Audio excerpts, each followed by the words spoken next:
Hello, and welcome to the moment you can allow yourself the peace and relaxation you deserve.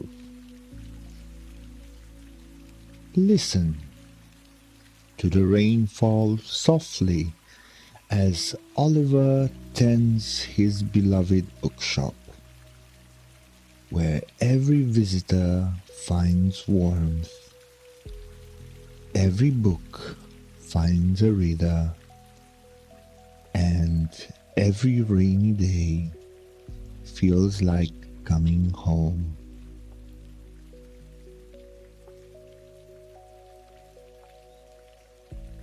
The first thing Oliver hears when he opens his eyes is the sound of gentle rain coming down outside his window. There isn't even a hint of wind, so it's just steady, rhythmic sounds of droplets hitting the pavement below. He lies still for a moment, eyes closed, listening to the rain's percussion.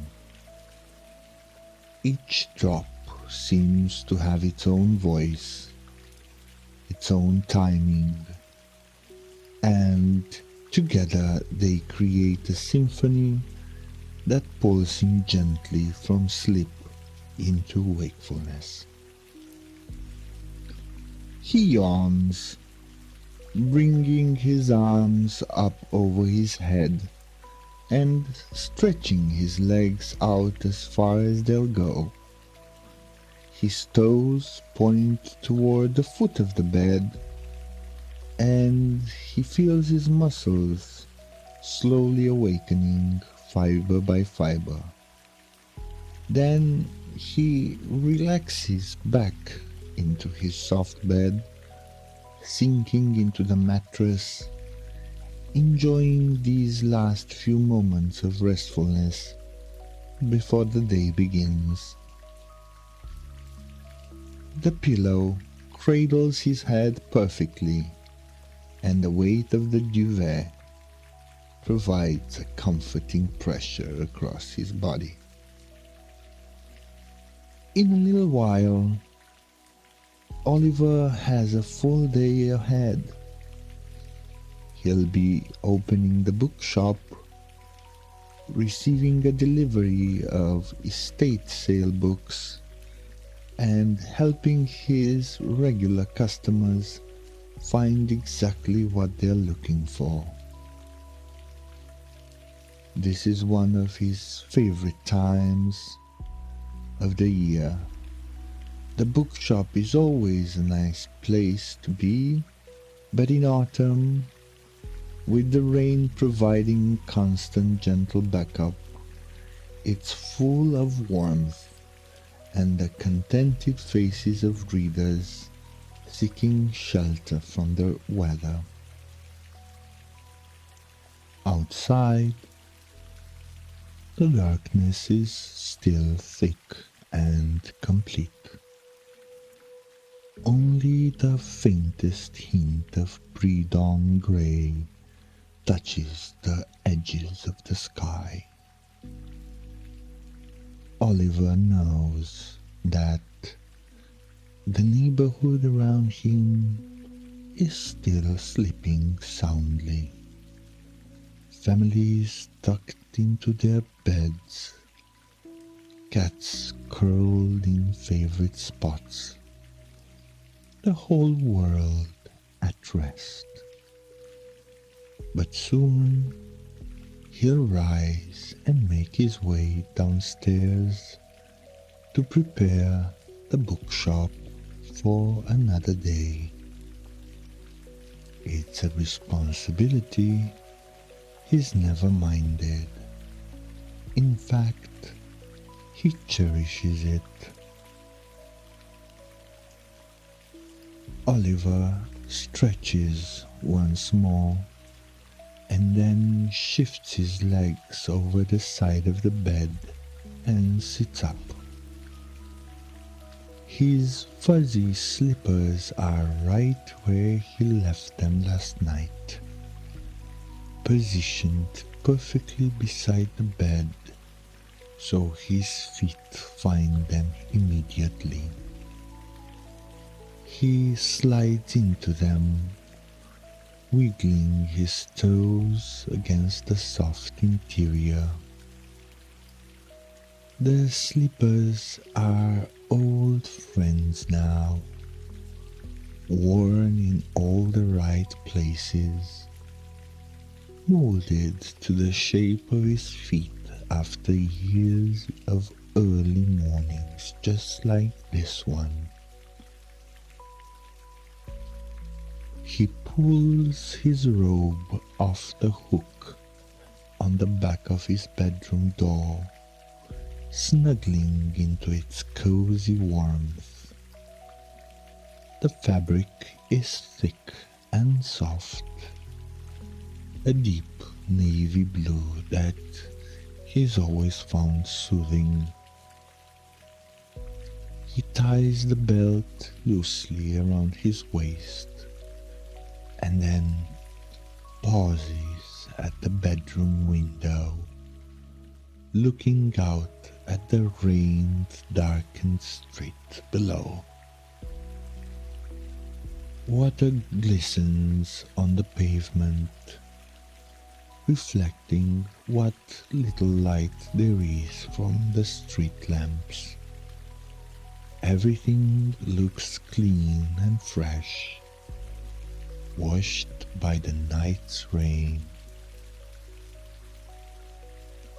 Oliver walks quietly from his upstairs flat, his slippers' feet making barely a whisper of sound on the wooden floorboards.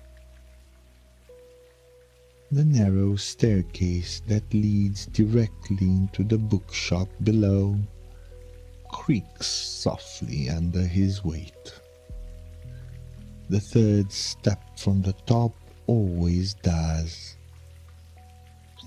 A familiar sound that's become part of his morning ritual.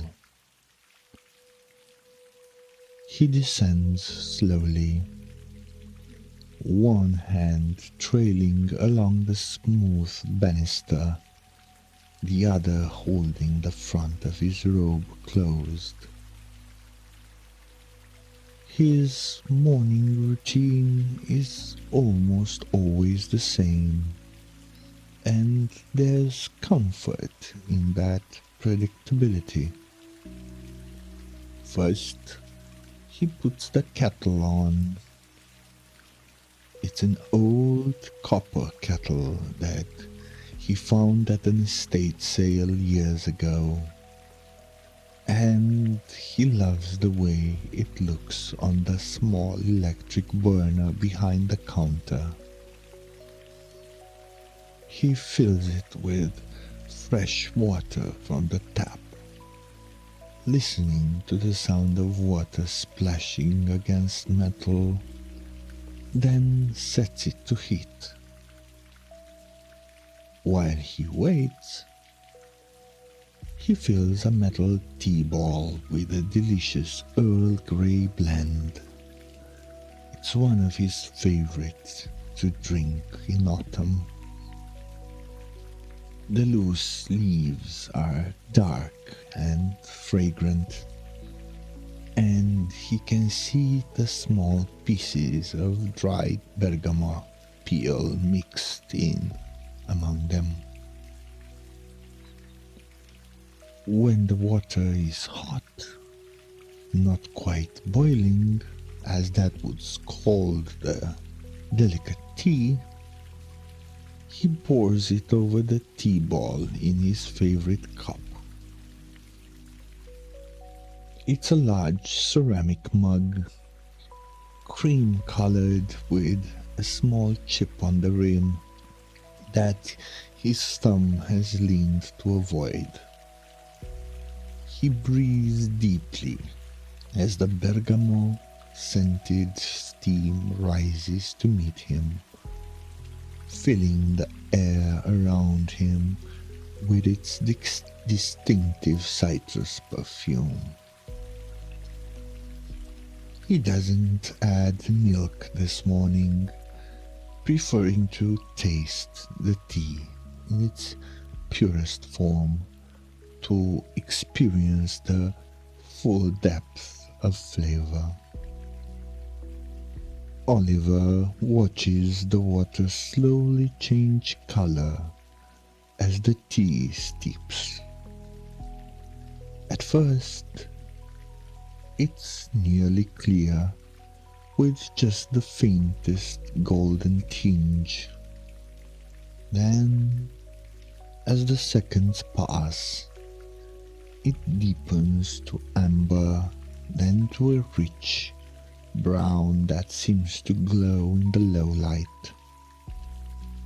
He removes the tea ball, setting it on a small dish to drain, and then carries the steaming cup over to the window seat that looks out onto the quiet street. The window seat is one of Oliver's favorite spots in the entire bookshop. It's built into a bay window that overlooks the street, with cushions covered in deep green fabric that's worn soft with age. He settles into it now, tucking one leg beneath him and cradling the warm cup in both hands. The heat seeps into his palms, spreading up his fingers. He takes his first sip slowly, letting the tea warm him from the inside. The sun rises later at this time of year, so it's still quite dark outside. He can see that the hint of a porch light in the house across the street, a small beacon in the darkness. Most people here are still asleep, lost in dreams. Their windows dark and their curtains drawn. Because he opens the bookshop every morning, Oliver has to be awake before everyone else. He has always enjoyed that part of his work, being the one to usher people into their day with a good book and perhaps a cup of coffee from the small brewing station he keeps by the counter. Although he gazes out the window for quite some time, the sky overhead stays dark and cloudy. Heavy grey clouds hang low over the rooftops, their bellies full of rain. More rain than it was in the forecast, he thinks to himself. Perfect reading weather. He brushes the back of his hand against the cold glass of the window, feeling the temperature difference. The glass is cool and smooth, almost wet with condensation. The temperature has dropped overnight.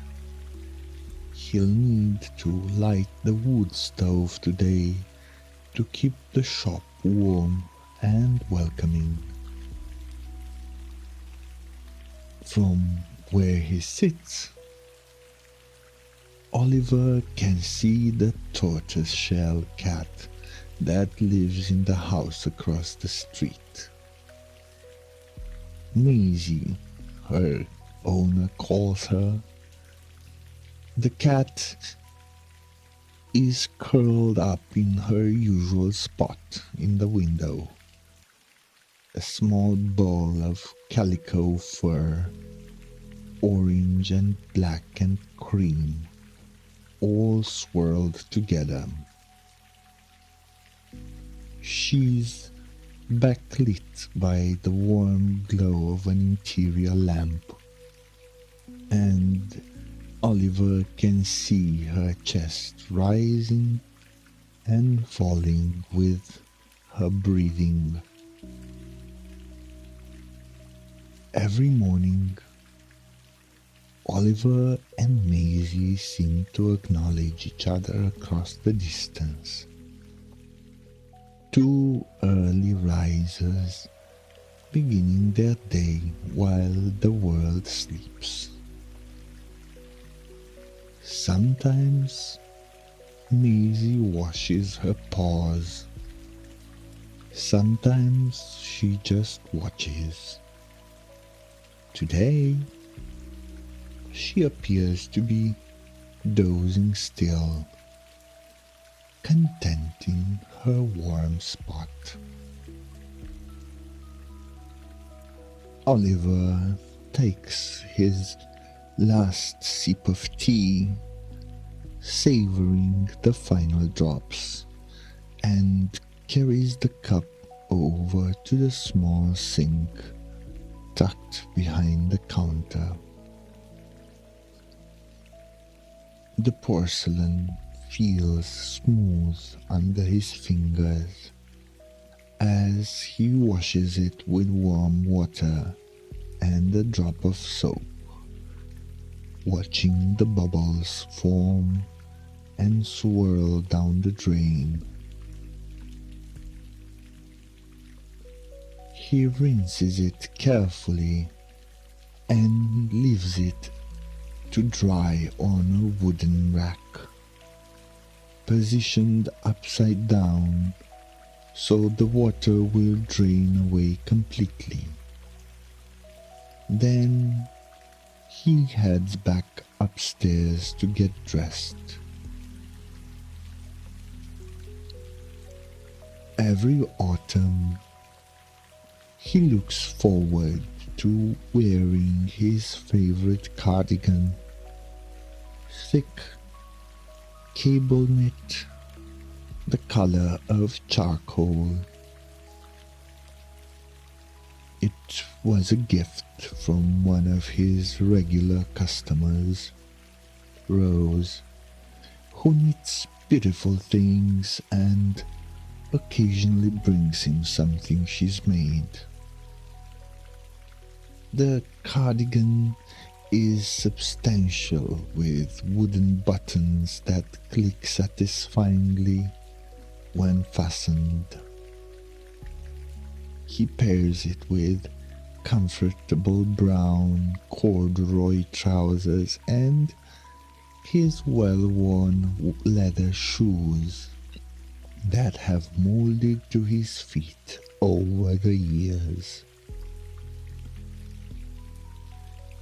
Looking in the mirror, he smooths down his hair, still sleep-rumpled, and nods at his reflection, ready for the day.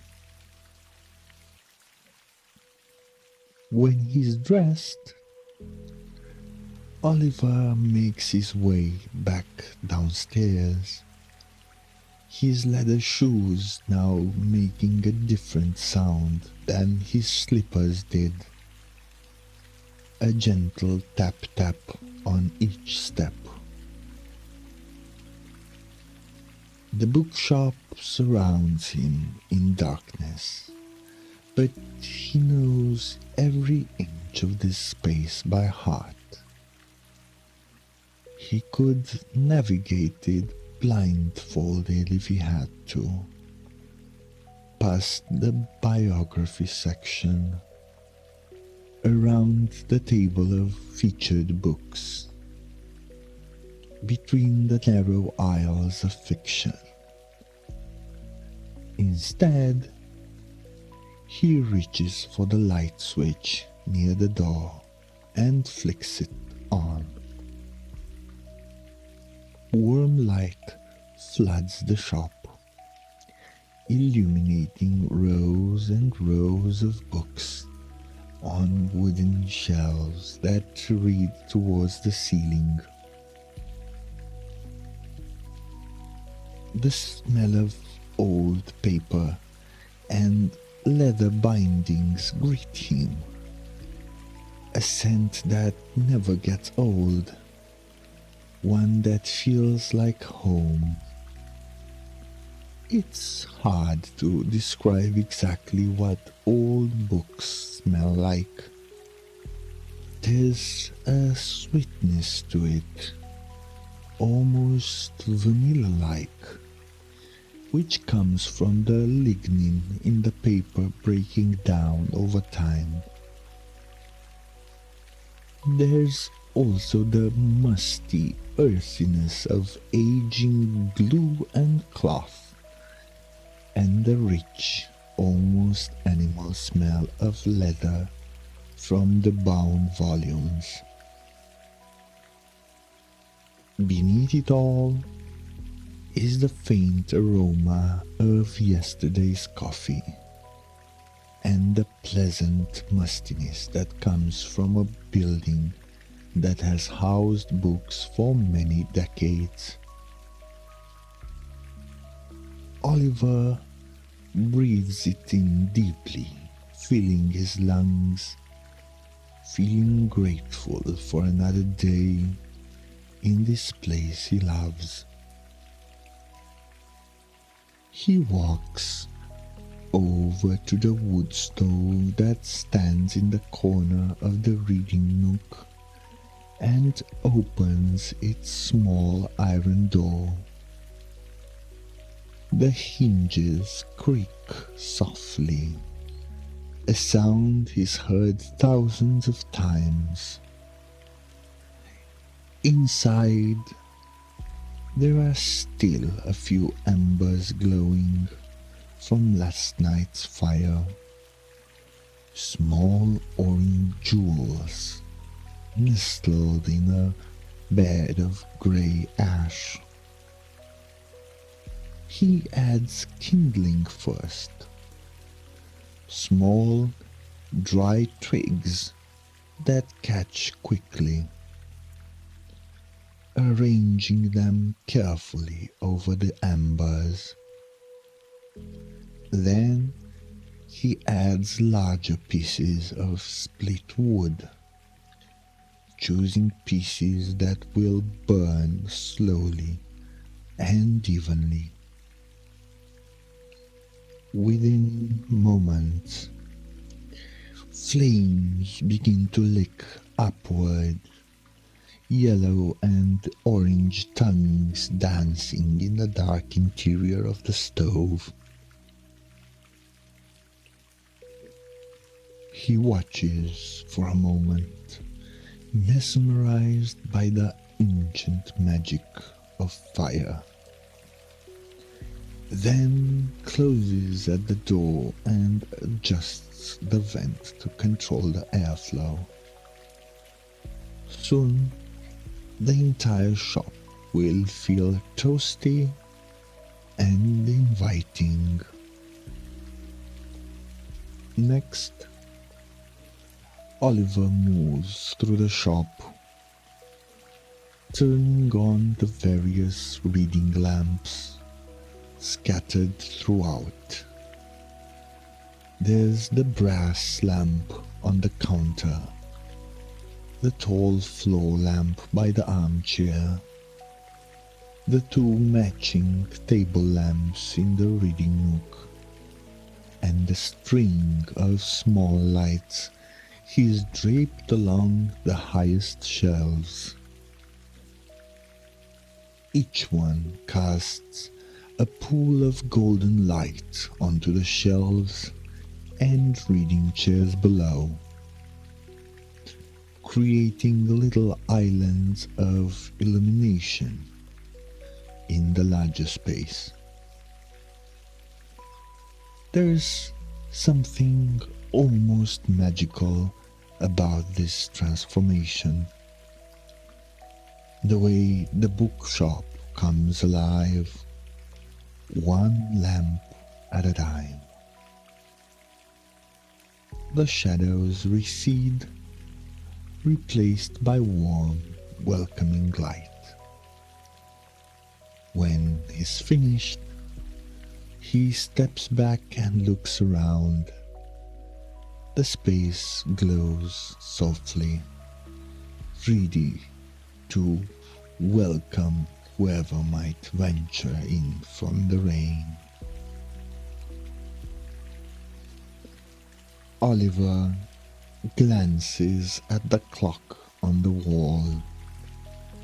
An old railroad clock with Roman numerals and ornate hands.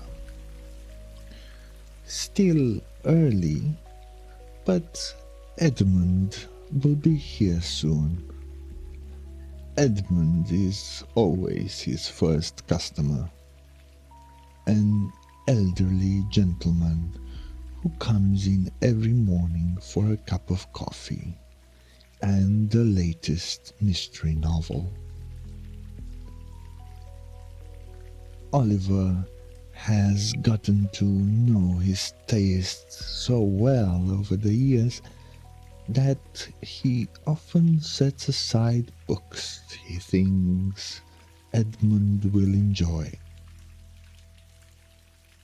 This morning, he has set a new release by one of Edmund's favorite authors waiting at the counter. It's a locked room mystery set in a manor house, exactly the sort of thing Edmund loves. But before Edmund arrives, Oliver has something special to work on. Yesterday, Edmund brought in his late wife's copy of The Lord of the Rings, a beautiful hardback edition that had seen better days. The spine was cracked and split, the binding loose and weak, and several pages had come free from the signatures. The boards, the stiff covers, were still in good condition, but the hinge where they connected to the spine was broken.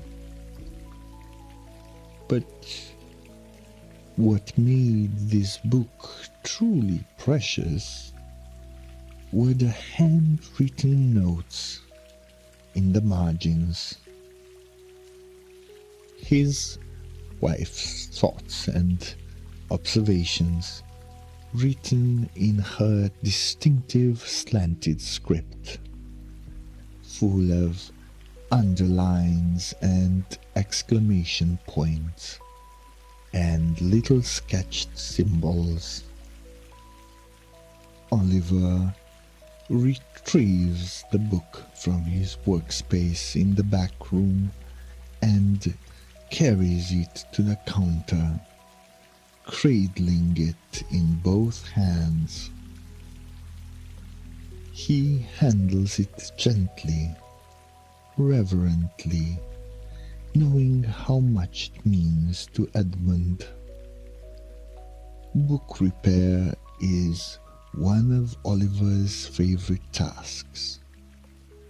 There's something deeply satisfying about taking something broken and making it whole again, preserving not just the book itself, but the memories and meaning it holds. Each book he repairs has a story beyond the words printed on its pages. It has a history, a journey through time and hands. He gathers his tools methodically, laying them onto the counter. Bookbinding glue in its small bottle, waxed linen thread wound on a wooden spool, a curved bookbinding needle with a blunt tip, a bone folder worn smooth from years of use, strips of leather for the new spine, and sheets of marbled paper for the end papers, swirls of blue and cream that he's been saving for just the right project. Everything is laid out precisely, within easy reach. Oliver believes in preparation, in taking the time to do things properly, to honor the work with care and attention.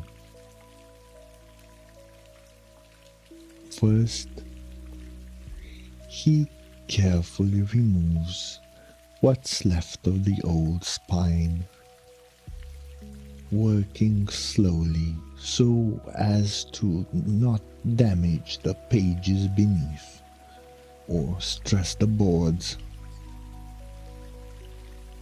The glue has dried and yellowed with age, becoming brittle and powdery in places. He uses a thin metal spatula to ease it anyway, bit by bit, working patiently. Little flakes of old glue fall onto the counter. The rain continues its gentle percussion against the shop window, proving a soothing soundtrack to his work. Tap, tap, tap. Irregular but constant, like a companion keeping him company in the quiet bookshop. Once the old spine is removed, Oliver examines the binding more closely. Several signatures, small groups of pages sewn together, have come loose from the binding. He can see where the old thread has frayed and broken, unable to hold against the stress of repeated readings over decades. He'll need to restitch these before he can attach the new spine. It's delicate work that requires patience and a steady hand. Threading the needle with waxed linen takes a moment. The wax makes the thread stiff, resistant to threading, but also gives it strength and helps it glide through the paper. He dampens the end of the thread between his lips, twists it to a point, and guides it through the eye of the needle. Then he begins the careful work of sewing, using the holes that are already there in the paper. The needle slides through, the thread follows, and he pulls it with each stitch, feeling the tension that will hold the pages together for years to come. The work is meditative, almost hypnotic. In, through, pull. In, through, pull. His hands know the rhythm, the exact amount of pressure needed. Each stitch is a small act of care, a tiny repair in the larger restoration. As he works, Oliver thinks about all the books he's prepared over the years, all the stories he's helped preserve. Each one is a small act of resistance against time, against entropy. Books want to fall apart. The glue dries, the thread rots, the paper yellows and becomes brittle.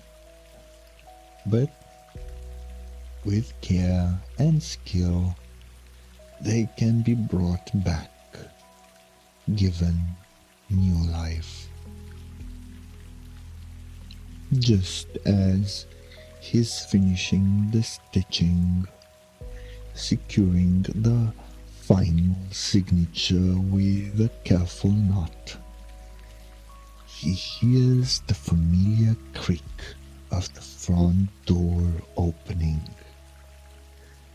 Its sound he knows well, the slight catch of wood against wood, the gentle whoosh of air as the door swings inward. He looks up to see Edmund stepping inside, shaking the rain from his coat. Droplets scatter across the floor mat. The older man's face lights up when he sees Oliver, his eyes crinkling at the corners in a smile. "Good morning, Edmund," says warmly, his voice carrying across the quiet shop. It's a good voice, strong despite his years. "Sounds like we're in for a proper rainy day." "Good morning, Edmund," Oliver replies with a smile, setting down his needle. "Coffee's ready for you, and I've got your book right here." He gestures to the new mystery novel sitting in the corner, its dust jacket crisp and bright. "Just came in recently." Edmund's eyes brighten with the particular pleasure of a reader anticipating a new story. "You always know exactly what I'm looking for." He picks up the book, examining the cover. A shadowy figure in a doorway, very atmospheric. He reads the back cover copy, nodding approvingly. "Perfect. I finished the last one just last night. Had the murderer pegged by chapter 3, but the journey was still enjoyable. While Edmund pours himself a cup of coffee from the small station by the window, Oliver keeps a thermal carafe ready every morning.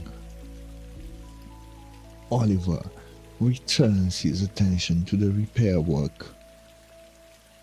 He measures and cuts a piece of soft leather for the new spine, choosing a deep burgundy that complements the book's original dark green binding.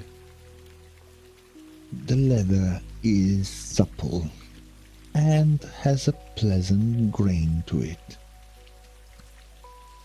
Using the bone folder, he scores it lightly along where it will need to bend, helping it fold properly without cracking.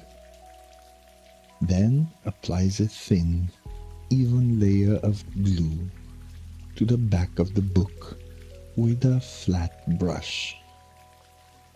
The glue goes on white, but will dry clear.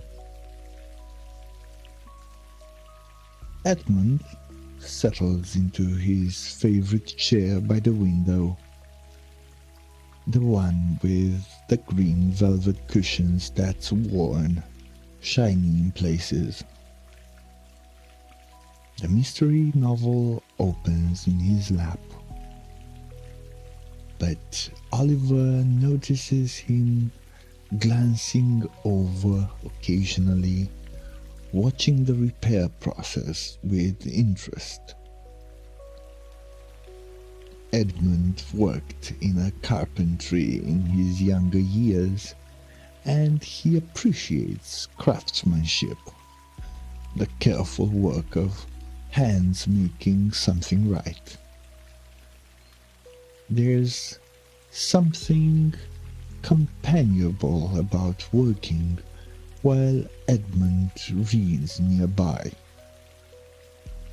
Two men engaged in their own quiet pursuits, connected by their shared love of books and this warm, dry space while rain falls outside.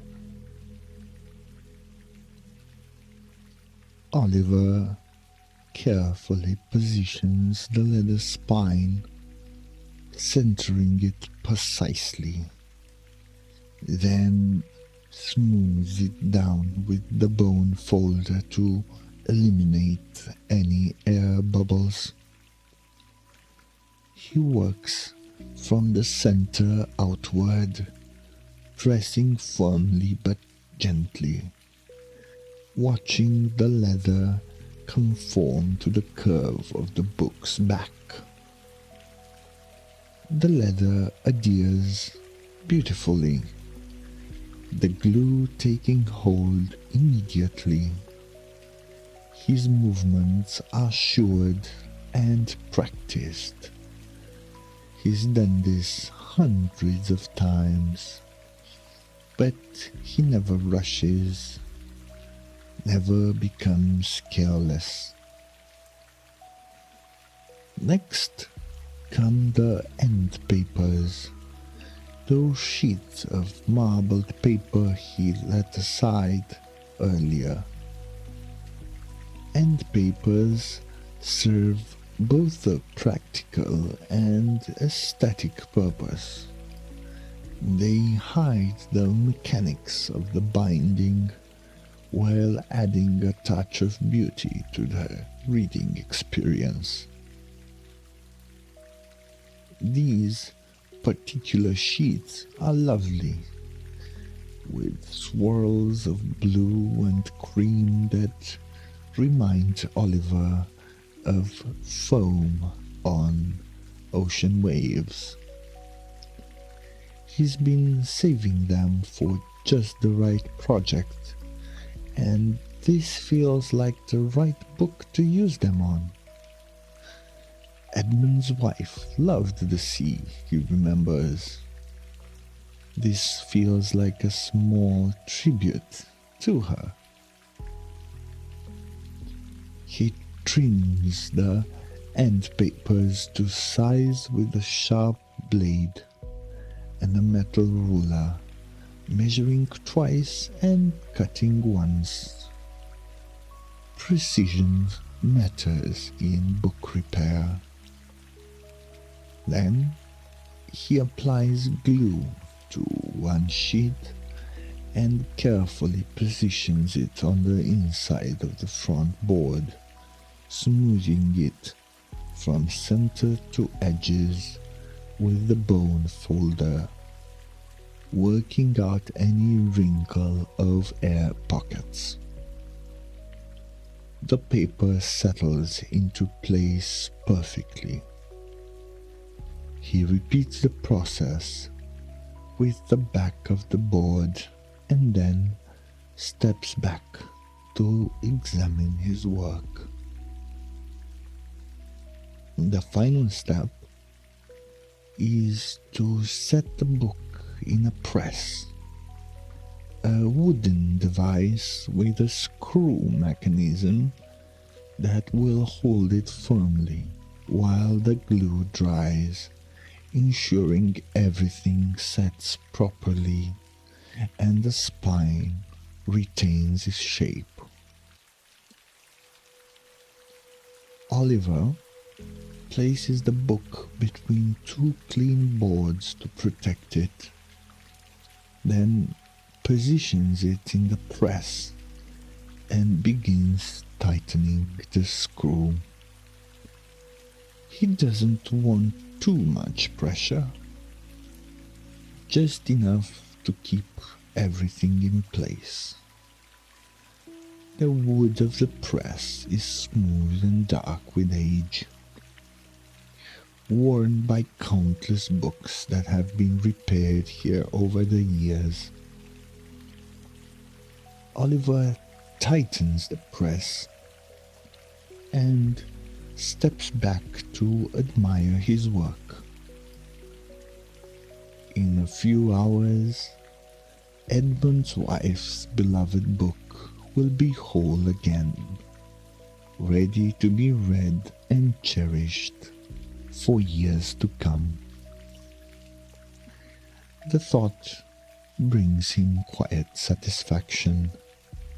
Not pride exactly, but contentment in work well done.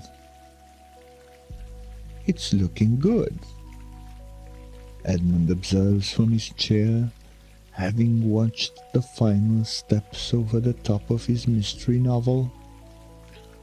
She would have appreciated this, you know, the care you're taking with it. His voice carries a weight of emotion, though he keeps it steady. Oliver nods, feeling warmth in his chest that has nothing to do with the wood stove crackling in the corner. It's an honor to work on it, he says simply, and he means it. All her notes, all her thoughts, they're part of the book now, worth preserving, maybe even more valuable than the story itself, in their way. Edmund returns to his reading, settling deeper into a chair, and Oliver begins to clean up his workspace. He caps the glue bottle, winds the remaining thread back onto its spool, wipes down the bone folder and sets it in its drawer. Everything has its place, and he returns each tool carefully. The rain has picked up slightly, and he can hear it drumming more insistently against the window now. Through the glass, the street outside looks grey and wet, puddles forming in the low spots of the pavement, reflecting the cloudy sky. The door opens again with its familiar creak, and Rose hurries in, her umbrella dripping. She's a woman in her 60s, always cheerful, with silver hair she wears in a short practical cut. "Good morning, Oliver." "Morning, Edmund." She shakes out her umbrella. It's red with wet polka dots, and leaves it by the door to dry in the metal stand Oliver keeps there for just this purpose. "Proper weather today, isn't it?" "Perfect for reading," Oliver agrees, already reading for a cup to pour her usual tea, not coffee, with just a splash of milk. He knows exactly how she likes it. Knows she prefers her tea a bit stronger than most people, steeped for a full 5 minutes. Rose accepts it gratefully, wrapping her hands around the warm cup and closing her eyes for a moment to breathe the steam. "I finished that poetry collection you recommended. You were right. It was exactly what I needed." She pauses, slightly sheepish expression crossing her face. "I don't suppose the new Mary Oliver collection is in yet. I know I'm terribly predictable." Oliver's smile widens. "Came in with yesterday's delivery. I set one aside for you the moment I saw it." He retrieves it from beneath the counter. He has a small shelf there where he keeps books for specific customers and hands it to her. The cover is simple and elegant, with a photo of marsh grass against the grey sky. Rose's face lights up with the pure joy of a reader receiving a long-anticipated book, and Oliver feels that familiar satisfaction of connecting the right person with the right story. This, Oliver thinks as he watches Rose carry her tea and her new book to a comfortable chair, is what it's all about. Not just selling books, but knowing his customers well enough to connect with them with exactly what they need. Rose will spend the next hour curled up in one of the comfortable chairs, reading poetry while rain streams down the window. Edmund will work his way through another chapter of his mystery, puzzling out the clues, and Oliver will be here, ready to help whoever else might seek shelter from the rain in the warm embrace of the bookshop. As the afternoon light begins to fade, though it's hard to tell with the heavy clouds still overhead, Oliver checks on the book in the press. He loosens the screw carefully and lifts the book out, removing the protective boards. The glue has dried perfectly, clear and strong. He runs his fingers along the new spine, feeling its smooth surface, testing the flexibility. It's exactly right. Sturdy, but not stiff. He opens the book carefully, and there on the end paper are those precious handwritten notes, preserved and protected, ready to be rediscovered. Edmund is preparing to leave, gathering his things and putting on his coat. A worn tweed that smells faintly of pipe tobacco, even though he quit smoking years ago. Oliver calls him over to the counter. "It's ready," he says simply, holding out the repaired book with both hands. Edmund takes it reverently, turning it over in his hands, examining the new spine, the careful stitching, the beautiful end papers. He opens to a page where his wife has written a particularly long note about a favorite passage. Her handwriting still clear and strong across the margins. His eyes grow misty, but he's smiling. "It's perfect," he says, his voice thick with emotion. "Thank you, Oliver.